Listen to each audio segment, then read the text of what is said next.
30% armor penetration built in at rank 16. 401 AD to 718 AD? So I'm getting 317 AD of my passive. Is this normal? And this passive also has revive, by the way. Hey guys, today we're gonna have a closer look at Zaahen's abilities. We're gonna check the tooltips, we're gonna check the cooldowns, the scalings, we're gonna check the itemization, so let's get started. Now you can see Zaahen's passive description. So he gains a stack of determination when he hits an enemy champion with an attack or ability up to 12. And he gains 1.5% increased attack damage per stack up to 3.3% at level 18. And then when he is filled with determination, so he has the 12 stacks, he doubles the granted attack damage. Okay, so let's have a look at how strong the passive is at level 1 with just Doran's Blade. So we started at 78 attack damage. We're gaining pretty much 1 attack damage per stack, more or less. Slightly more actually. So at 11 we have 91 AD, so this is 13 AD. And then when we go to 12 stacks, so we're at max stack, we have 107. So we got 29 attack damage just from the passive, so I would say that's pretty nice. Then we have the revive, of course, that whenever you die you will be revived, and at level 1 you will be revived with 30% of your max HP. And this will be the cooldown of 300 seconds. But if you are level 18, as you can see, it's gonna be 75% of max HP. And the cooldown is gonna be 120 seconds, so only 2 minutes cooldown at level 18. I would say that's pretty low. And of course you cannot move during the revive, you are invulnerable and untargetable. There's also a very important thing about passive is how fast it decays. Okay, so let's stack for example to 4 attacks, you can see how fast, how quick the decay is. So let's say you are at 12 stacks, and then you're waiting and it's roughly like what? 3 seconds, maybe a little bit more before you start decaying, so you won't have that much time to revive, you actually need to keep attacking. Okay, let's have a look at Q.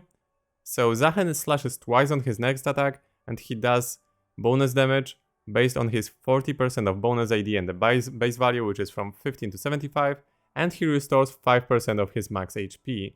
And that scales up to 9% of his max HP when it is maxed. And then you can also recast this ability, and you will deal a little more damage. The recast damage is double the base damage, but the 40% bonus AD scaling is still in game. Let's have a look. You can see it also cancels the animation, so you can attack faster. And cancel with Q, and then let's attack and Q again, and you can see that it is actually in fact the animation cancel, so maybe some Shin build would be pretty alright. And we can actually have a look. Let's say you have Shin, actually Trinity Force is recommended as we can see right now. Auto attack, Q, wait for Shin, auto attack, Q, and that's gonna be a pretty decent combo for sure. And what's also worth noting is that when you do the Q, the first part of Q does the 2 procs of passive. And there's also one more important thing that I didn't mention with Q, is that the bonus AD ratio also scales. So it's from 0.4 at rank 1 to 0.8 at rank 5. And you can cast it twice, so it's gonna be a pretty decent scaling when it's maxed and when you use it properly. Also we can see that healing is reduced to 50% against non-champions, so if you attack minions or monsters it's gonna be half the heal. And you deal 100% bonus damage to monsters, because as Riot said, Zaahen may actually play in the jungle, so we will see how that works. Alrighty, so let's move on to the next ability. And this is the dreaded return, the W. He stabs in a direction, dealing base damage is from 40 to 120, and with 50% bonus AD scaling to enemies hit, and then he pulls them, dealing the same damage again. The cooldown is from 16 seconds to 12 seconds, and on Q is from 9 seconds to 5 seconds. So when it's max it's 5 seconds, you're probably gonna have some ability haste, so you're gonna be probably having Q at like what, 4 seconds cooldown. So the animation kind of looked like you can pull people from behind you, but it doesn't seem to be the case. But the really important thing about W is, let's say you hit 3 targets and you're gonna get 6 stacks out of it, so it's a lot. So based on this testing, if I hit the pull, and even if I move the unit, you're still gonna get pulled. So the moment of tagging is actually what matters for the pull to go through. I'm also really curious whether you can pull people through walls. It should be possible, yeah, as we can see, it is possible to pull people through the walls, probably just through the thin ones. So let's try again. You can see you can nicely pull the enemies through walls. Let's try, for example, this dragon wall. Let's say someone is here. Of course, it's not particularly likely, but let's just try to see if we can pull that champion through this wall. Okay, it looks like this wall may be actually too thick to be able to pull them. And you can see the pull distance doesn't actually matter whether you're standing super close. So let's say there's one unit here and then one unit here. They're gonna get pulled the equal distance. So it's not like someone is further and they're gonna be pulled more, no. And now let's have a look at E. So he dashes, then slices around him, dealing 49 damage in this case. So the base is 40 to 120, and then 50% bonus AD to nearby enemies. And then enemies at the edge of the slice actually take half more damage when it comes to base damage, it seems like, and then with 50% more bonus AD scaling. And on top of that, also 4% of their maximum health as magic damage. So there is actually some magic damage scaling in Zaahen's kit. Okay, so the cooldown is from 10 to 8 seconds, so it's not particularly high. The percent of max health damage on the edge hit is actually from 4% to 8% health damage. Let's have a look. Maybe let's try to hit RE here. So you can see this minion got hit for 125, and the one that was on the edge all got hit from 166, so 41 more damage dealt here. If you can hit people on the edge is not that big, right?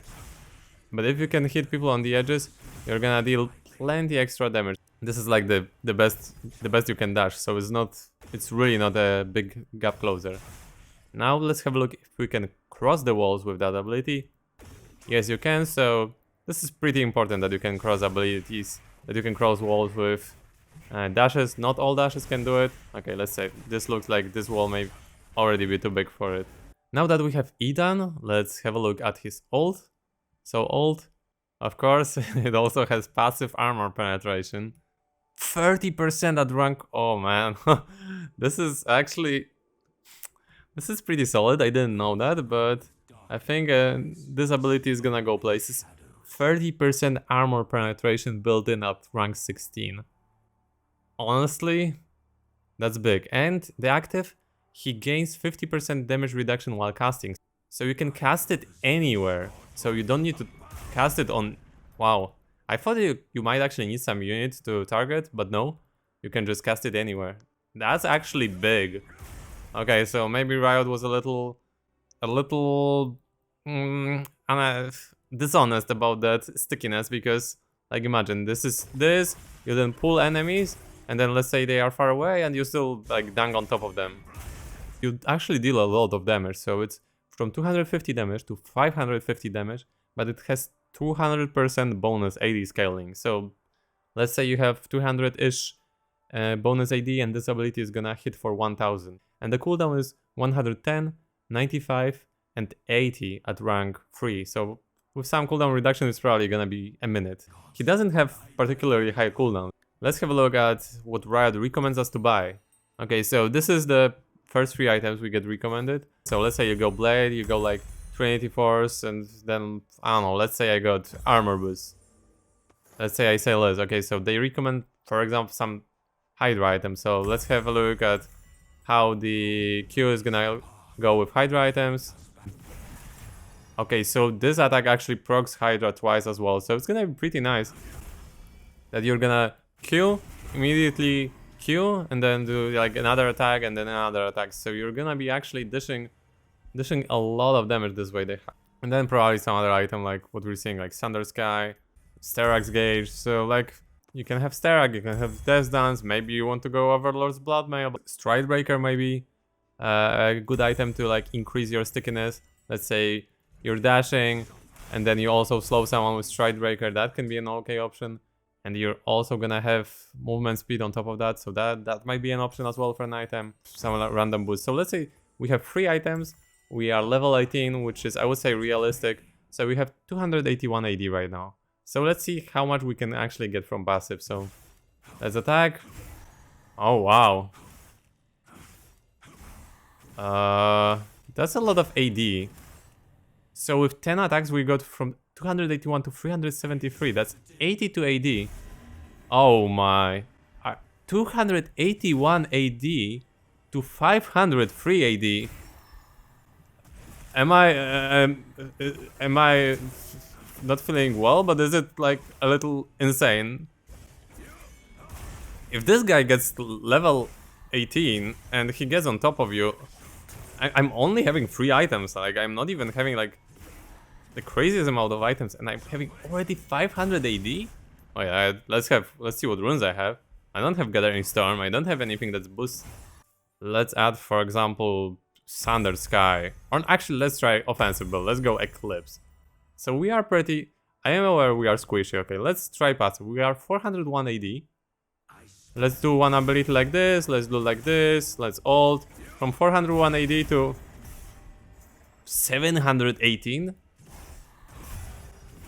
I thought we were gonna be just testing nicely, but 401 AD to 718 AD? So I'm getting 317 AD of my passive. Is this normal? And this passive also has revive, by the way. I don't know. I think this is it for this video. You guys can let me know in the comments what do you think, because I think this is actually crazy. Okay. I don't know, we'll see how it goes, but I can already feel the nerfs coming, I'm pretty sure, so let me know in the comments what do you guys think. I'm really curious about your reaction. Thank you so much for watching, take care and have a nice day.